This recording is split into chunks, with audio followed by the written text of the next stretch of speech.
But for now, we've saved a real goodie for last. So this festival is about bringing designers and businesses together to unite around the climate emergency. So it's great to see a business like Visa that works with many businesses creating different types of financial platforms to support more sustainable consumption.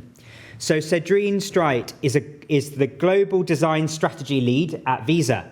She focuses on making organizations more user-centered and comes with a broad experience of leading innovation and customer-centric projects. She's worked across a range of topics from family banking to urban mobility, digital identity, right through to the Olympics. So Cedrine, over to you to share Visa's story of collaboration.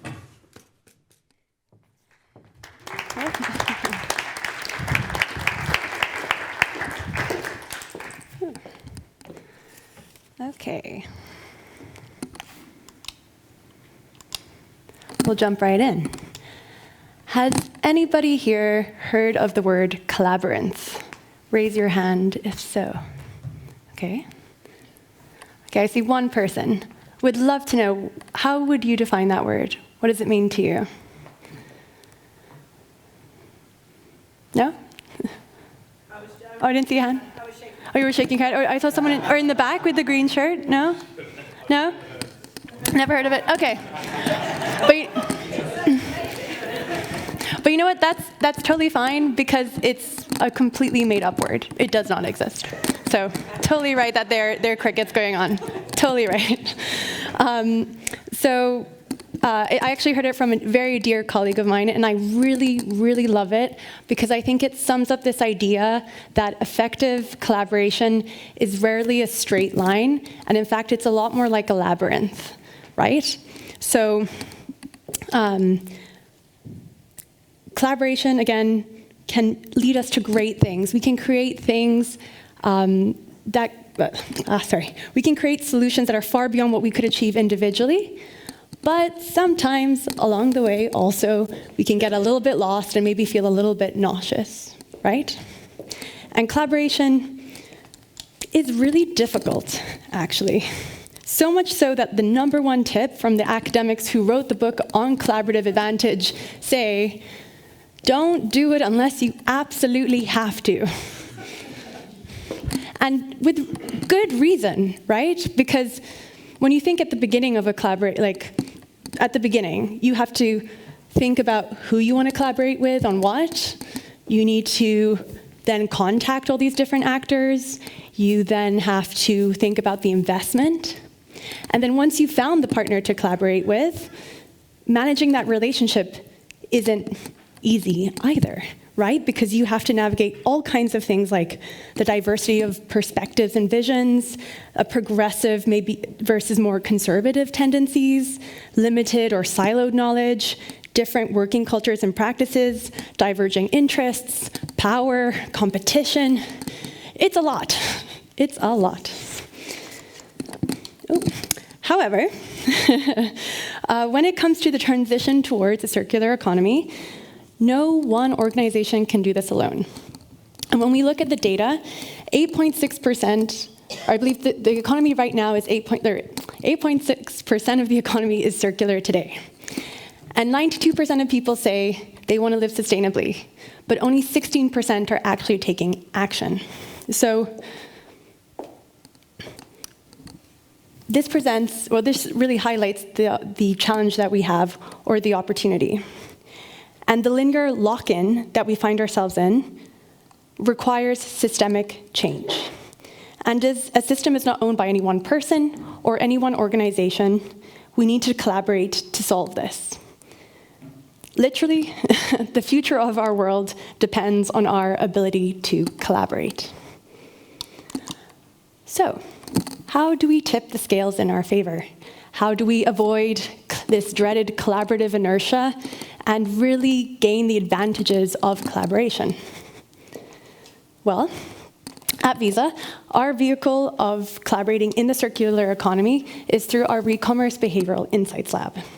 So this lab was founded in collaboration with our partners, the Ellen MacArthur Foundation, who brings in that circular design expertise, MindWorks, who brings in a behavioral insights expertise, and Twig, a circular SMB.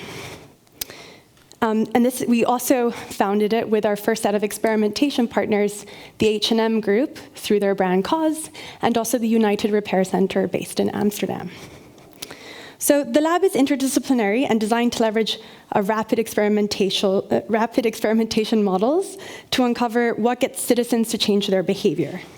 Our ambition is to share how businesses can help them actively engage in the transition to a more circular economy. At the heart of our lab, we're learning by experimentation, and open source is our key principle for us, meaning that our objective is to share our methodology, our results, both successes and failures, that is, and cases packaged into toolkits so that really any organization of any size can implement these insights. So our lab's methodology is based off the Mindspace model. This is a framework that was developed by the UK government and has been tried and tested extensively. And essentially, it leverages 9 behavioral levers that can help influence behavior. So just to call out a few here, so defaults is like how easy something is, salience is the use of attention, affect, the use of emotion. But again, there's 9 here to play with. And in the Recommerce Behavioral Insights Lab, I'm going to call that the lab going forward. You all know what I mean. What we do is essentially we use these levers, or sometimes combine them, to create behavioral interventions in the customer experience. So that we can help close that intent to action gap across a number of recommercial business models. So how the lab works, we're constantly iterating and evolving our process, but essentially the way it's been designed today is that it's about a 3-month sprint process. And again, it all culminates here where we decode the insights and create this behavioral blueprint that we make open source and share with everybody so that anyone can really benefit. And again, I really want to stress both the failures and successes are to be published because we think everyone can really, truly learn from that. So, taking inspiration from the theory of collaborative advantage and these 10 top tips, the first one I mentioned earlier, I want to share 3 learnings that we've had in the lab of what's really helped us navigate the labyrinth. So the first one, having a shared vision and set of goals. It's really difficult to set something up like a lab, or really any collaboration. You need to find co-conspirators who believe in what you're trying to do. But even when you do, it can be difficult to find partners who want to achieve the exact same things that you do, right? So sometimes you do have to make compromises. So to ensure we're working with the right partners and that everybody understands their role and their own source of power, we openly speak about the vision we have, and we've actually outlined like a value exchange model. So we're very transparent about what we give partners and what we ask from partners. So what we give partners, so we give them a fully funded behavioral experiment tailored to solving a key barrier in one of their recommercial models. That's a priority. We provide a dedicated team of behavioral change experts, designers, who are there from end to end throughout the experience.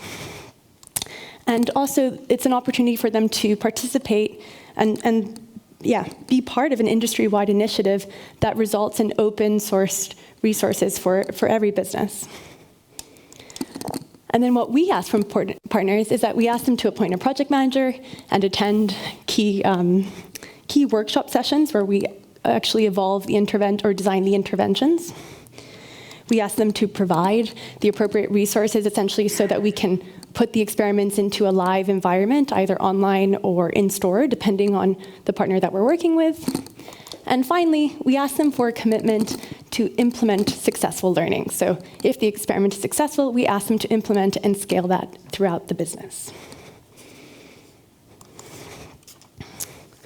The second learning, deliberately design the end-to-end experience. Don't leave anything for chance.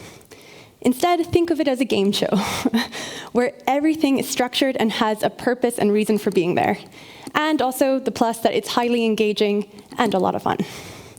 So in being deliberate, in designing the end-to-end collaboration experience, you're respecting people's time, and you're helping to build trust, which is really critical. And it also forces you to confront two of the biggest stumbling blocks that can happen in collaborating with others: communication and ways of working. So, in regard to communication, it's critical that one pays attention to your own company jargon and professional jargon. Trust me, in the world of visa and payments, there's a lot.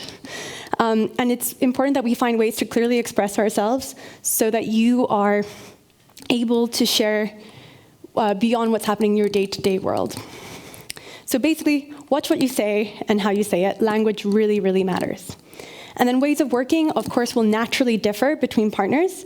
So it's important to remember that what's easy for you may not be easy for your partner. So it's critical that you take time to understand each other. So at the beginning of each experiment, we really take the time, or we seek to understand how partners work. We have 3 experiments happening right now in tandem. Each of these partners are very, very different. So everything from their approval processes through to the tools they use internally. So by understanding this up front, we're able to bake in and transform what this kind of process looks like, so it's really tailored to them. And with that, we're also developing new language together, so we can all speak in the same way. And of course, with the mind-space model, that tends to be a new model as well for a few people. So we bring that language in, and we also look to finding other language around that, around heuristics or other behavioral economics, resources or research that we think is pertinent in helping us solve or design a behavioral intervention. And then finally, the third learning is all about continuously nurturing the relationship and learning together. So the truth is, I think as many of us know here, is that you can't completely be in control of your own organization, of your partner's organization, or even just the wider environment, right? Everything is continuously changing. So as a result, it's important to design moments in the process to come together, reflect, check in, and learn. So the way that we do this is through a mid-mortem. So basically at the end of each phase, we come together with all the partners involved, and we reflect on how we're doing in terms of progress, or if there's anything we can celebrate, what isn't maybe going as well as we would like, and what changes we need to implement going forward.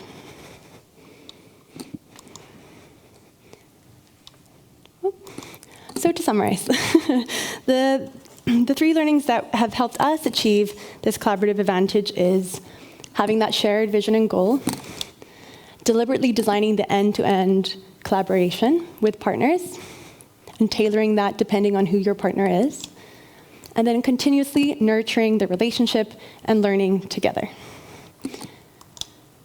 Now, this is we're quite early in our process. It's new for us. We're quite humble, and we know that we don't have all the answers. So if you would like to come and join us in this journey, or if you just want to get in touch and learn more, please feel free. We'd really love to have that chat. So thank you.